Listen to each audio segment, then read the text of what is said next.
La primera lectura que seleccioné es de La Tempestad y es la diatriba de Calibán contra Próspero. Y la seleccioné porque, como bien dijo Fernández Retamar, Calibán es nuestro símbolo, es el símbolo de los colonizados, contra Próspero, el colonizador. The silence mine, by Sycorax my mother, which thou takest from me. When thou camest first, thou strokest me and made much of me, wouldst give me water with berries in it, and teach me how to name the bigger light and how the less, that burn by day and night. And then I loved thee, and showed thee all the qualities of the isle, the fresh springs, brine pits, barren place, and fertile. Cursed be I that did so. All the charms of Sycorax, toads, beetles, bats, light on you. For I am all the subjects that you have, which first was mine own king. And here you stay me in this hard rock, whilst you do keep me from the rest of the island. You taught me language, and my profit on it is I know how to curse. The red plague rid you for learning me your language. Más adelante en el acto 3, escena 2, el mismo Calibán que antes increpaba a Próspero describe su isla en términos muy poéticos. Be not afeared. The isle is full of noises, sounds, and sweet airs that give delight and hurt not. Sometimes 1,000 twangling instruments will hum about mine ears, and sometimes voices that if I then had waked after long sleep, will make me sleep again. And then, in dreaming, the clouds methought would open and show riches ready to drop upon me, that when I waked, I cried to dream again.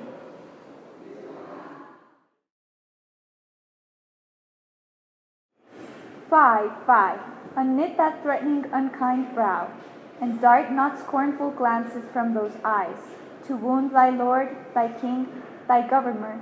It blots thy beauty as frost do bite the meads, confounds thy fame as whirlwinds shake fair buds, and in no sense is meet or amiable.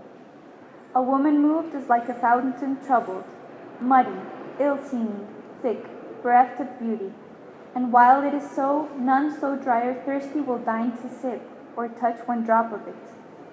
Thy husband is thy lord, thy life, thy keeper, thy head, thy sovereign, one that takes care of thee, and for thy maintenance commits his body to painful labor both by sea and land, to watch the night in storms, the day in cold, while thou liest warm at home, secure and safe, and craves no other tribute at thy hands but love, fair looks, and true obedience.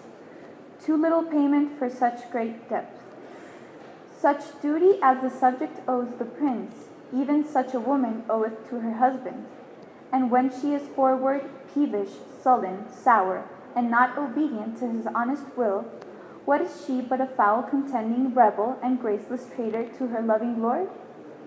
I am ashamed that women are so simple to offer war, where they should kneel for peace, or seek for rule, supremacy, and sway, when they are bound to serve, love, and obey.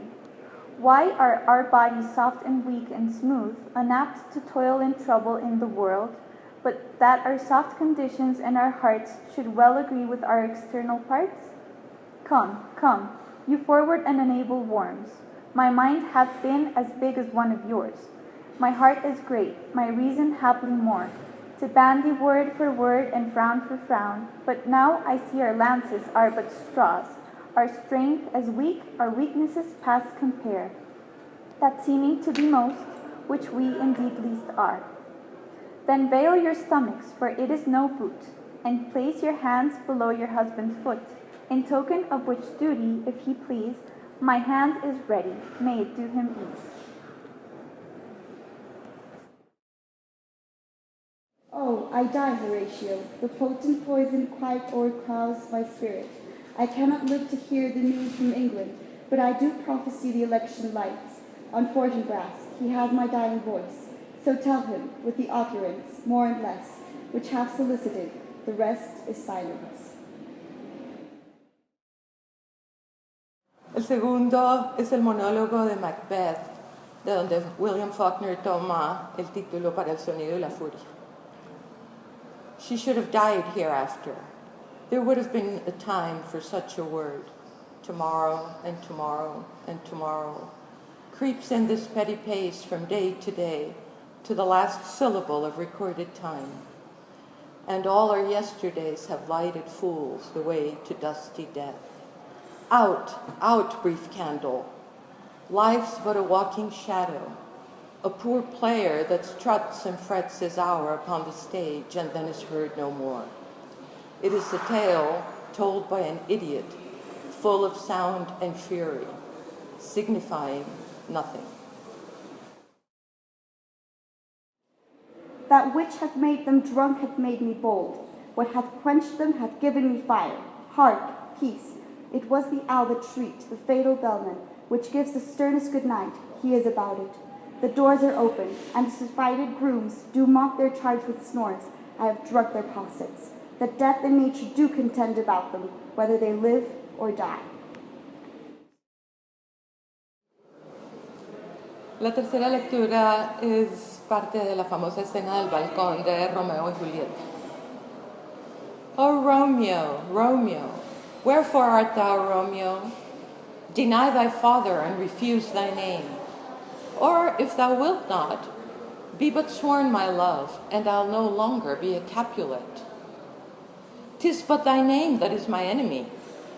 Thou art thyself, though not a Montague.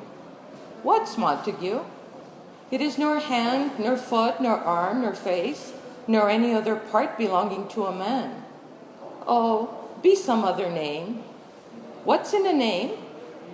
That which we call a rose by any other name would smell as sweet. So Romeo would, were he not Romeo called, retain that dear perfection which he owes without that title. Romeo, doff thy name, and for that name which is no part of thee, take all myself. In faith I do not love thee with mine eyes, for they in thee 1,000 errors note. But 'tis my heart that loves what they despise, who in despite of you is pleased to dote. Nor are mine ears with thy tongue's tune delighted, nor tender feeling to base touches prone, nor taste nor smell desire to be invited to any sensual feast with thee alone. But my 5 wits nor my 5 senses can dissuade one foolish heart from serving thee, who leaves unswayed the likeness of a man, thy proud heart's slave and vassal wretched be. Only by plague thus far I count my gain, that she that makes me sin awards me pain.